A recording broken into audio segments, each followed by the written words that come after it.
Hi y'all, welcome back to Regina's Crafting and More.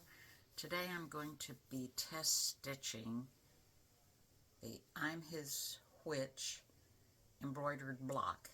That one is the 8" and that's what I'm going to be stitching. I already did the mug rug and it's stitched out fine, so I'm going to assume that this block will stitch out. So I've hooped no-show stabilizer, Pellin no-show stabilizer. You can use, Pellin Soft and Stay, which is the same as the no-show stabilizer. And I've ironed SF101 on the back of my fabric. So let's turn the camera around and get started. Alright, so if you're like me, I don't want to use a great big piece of stabilizer. So that's why, a fabric.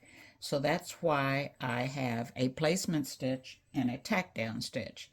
So I've put in the first color that will stitch, which is the background stitching or the decorative fill.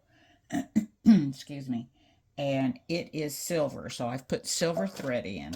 So you're not going to be able to see my placement stitch. I'll be able to see it, but you probably won't, not on camera. I'll just barely be able to see it. There's no need to put in pink and then blue. You know, those are just to define the colors, to define the stops of the machine, so that you can take action.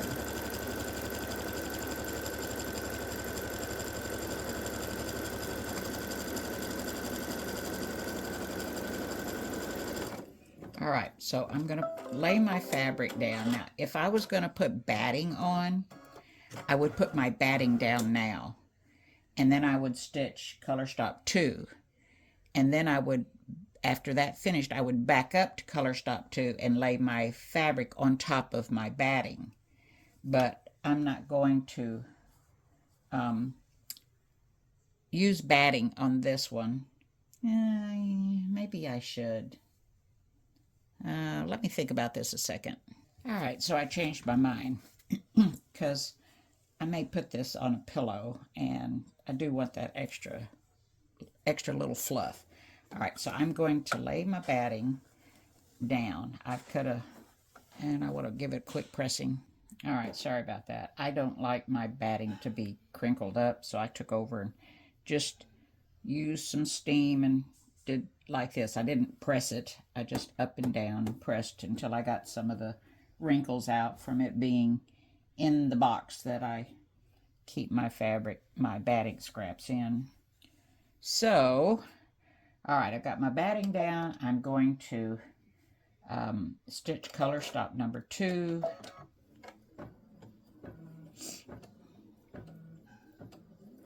And I'll be right back. All right, now that the batting's tacked down, I need to go to my machine and back up from color stop 3 to color stop 2 to tack my fabric down. All right, so I want to make sure that I get it lined up as evenly as possible, and I can't see it. It's too far back, so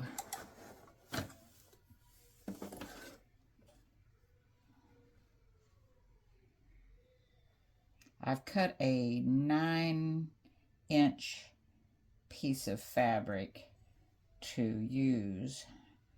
All right, so I just want to make sure that I'm evenly distributed.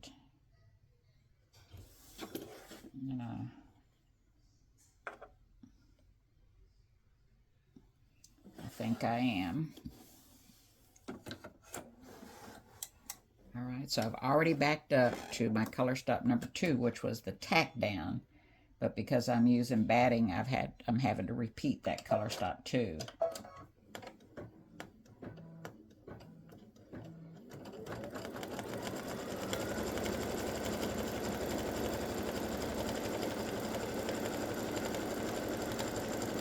And I just use my hand to keep from getting any crinkles in it.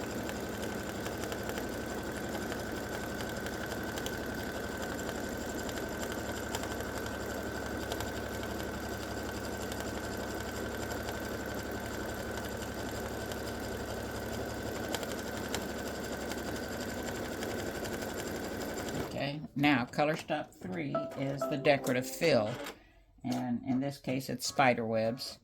So I'm gonna get started on that. And here again, you know, whatever color family you're going to use to stitch your background, try to use the lightest color that you can possibly get. Because if you don't, the way that these things are programmed, and it's not something we do, I think I repeat this every time, it stitches over the lines a couple of times. Hang on just a second.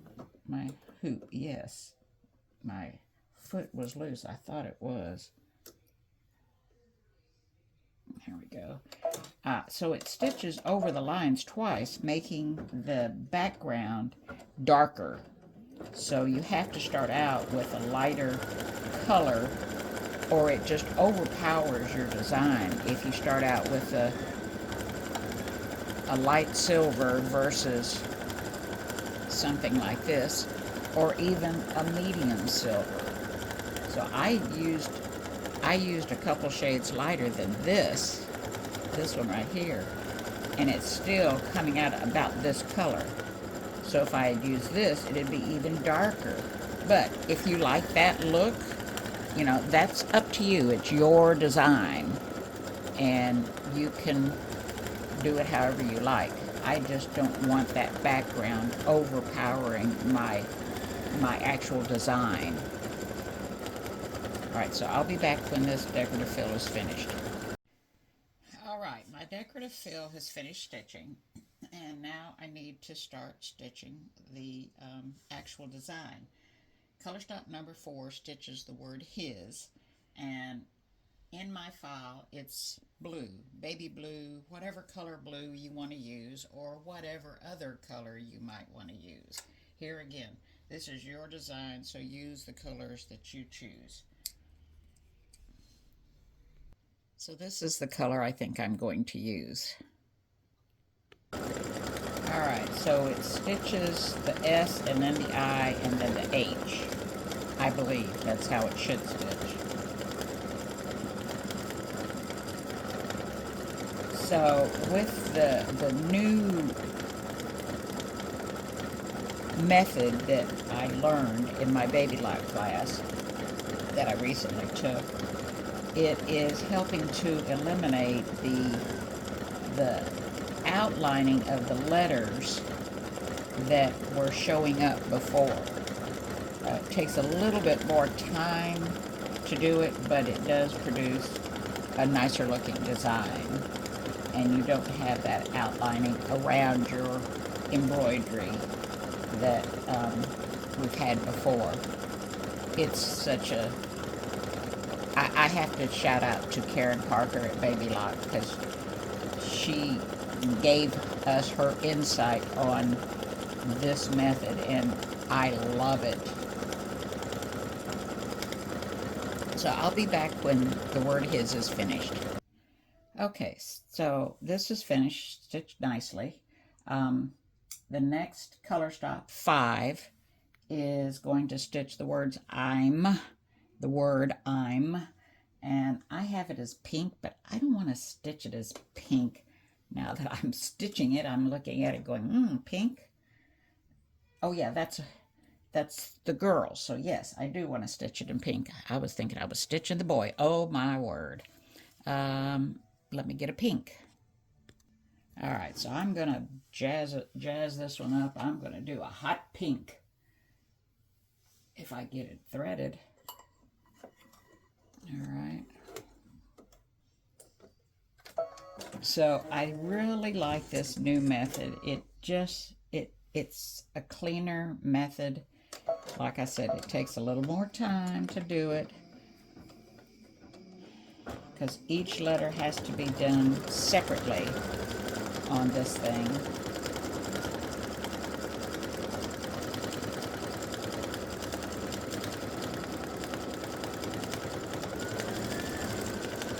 I wish there was a way to select all the letters and make it do what it's supposed to do, but there isn't. Alright, so it's doing the M, then it'll do the apostrophe, and then the I. and I'll be back. Alright, so we finished the pink areas, and now we're going to stitch the which word, and I've put in a kind of a smoky gray color. I didn't want to use black, but I am going to put in a smoky gray bobbin just in case.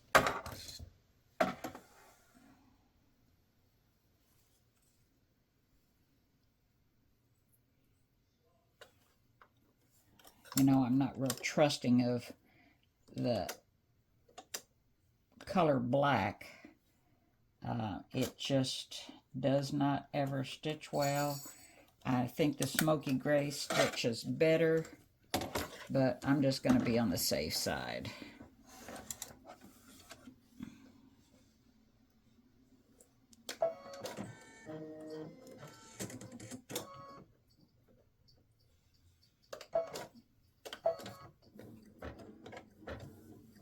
Alright, so this is going to stitch the word which.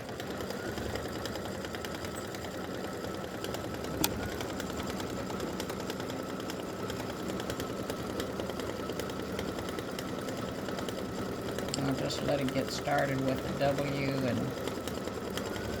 and then I'll come back when the word which is done. I want this to be a little quick view of how this stitches and the process to do all this. So, alright, I'll be back. Alright, so which stitched out real nice. Now we're going to do the hat, and on the file I have it as red, but I've decided I'm going to do it in purple. So off we go. This is color stop 7.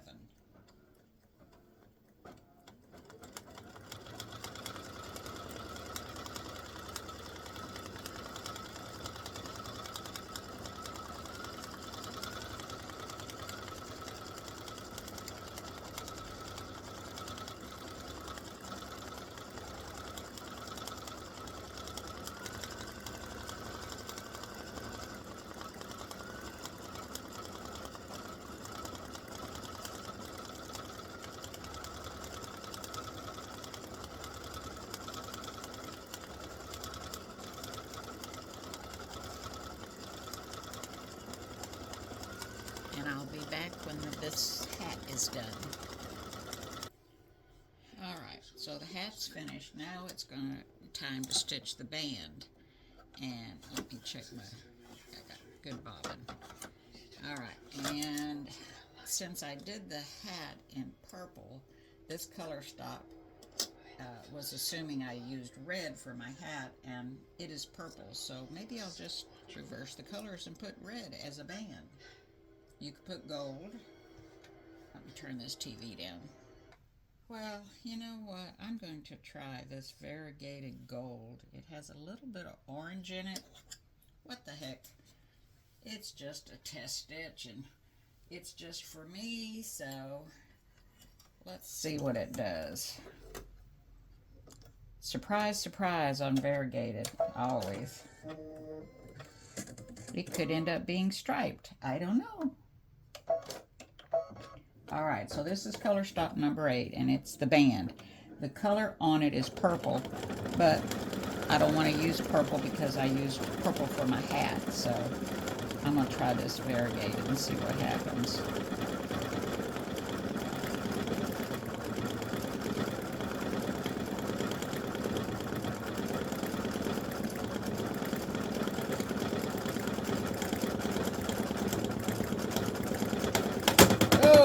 Okay, something's wrong.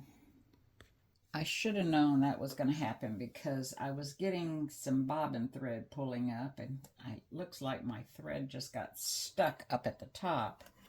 So let's try this once again. Yep, I'm going to stitch over it. Like I said, I could tell there was something going on. Ooh, there's my needle. I couldn't see it, but now I feel it. I'm glad I put my hand down there. There it is. So I have a gum thing. It did have gum in it at one time, and that's what I use for my broken needles. Always reuse. All right, so let's see here. Let me... All right, so we're going to start over again. This side might be a little bit thicker than the other side, but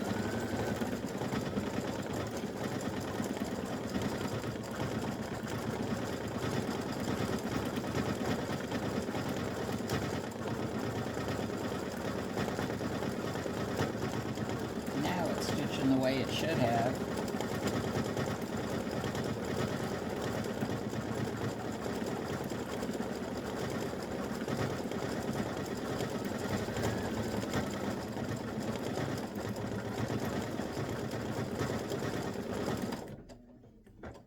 It's got a little bit of orange in it.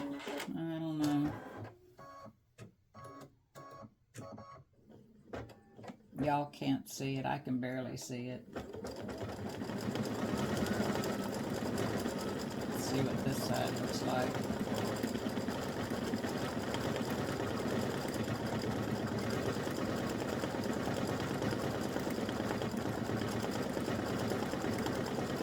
Well, it's not very variegated.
Alright, so I'm not liking that variegated thread, but oh well.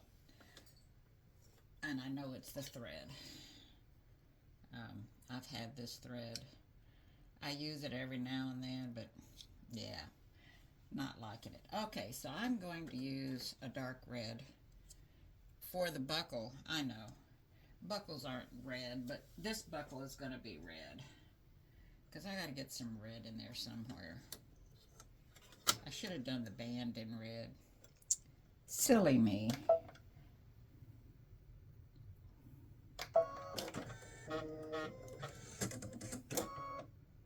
Alright, so this is the buckle, color stop number 9.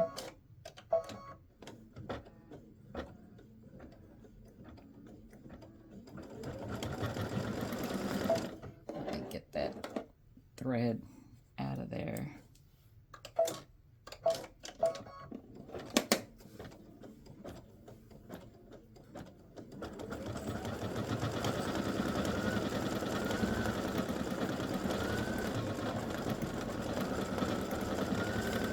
Alright, so I'll be back when this is done. Alright, the last color stop on this design is the bats. And I had them last because I have black and this was gold or some other color. I didn't want the bats to be the same color as anything else. I wanted them to be separate. So I've put my smoky gray back in because I don't like black, and this stitch is much better than my black thread. So that's what we're stitching, is the bats. And I'll be back when they're done. Alright, we're all done. Alrighty. Oops, let me turn the camera around. There we go. All done. Now I just have to do the boy, which says I'm her boo, and it has a ghost here. Alright, I finished the I'm Her Boo, which is the mate to I'm His Witch. And these will be up on my Etsy shop for purchase. And there's also a mug rug that matches this. This will be available in 4x4, and the Witch one will be available 4x4, 6x6, 8x8, 9.5 by 9.5, 5x7, 6x10, 6.25 by 10.25, 7x12, and 8x12. So, anyhow, I hope you enjoy it, and if you stitch this out and do something with it, please post it in the group so we can see what you're doing. Thanks so much. I appreciate it. Enjoy.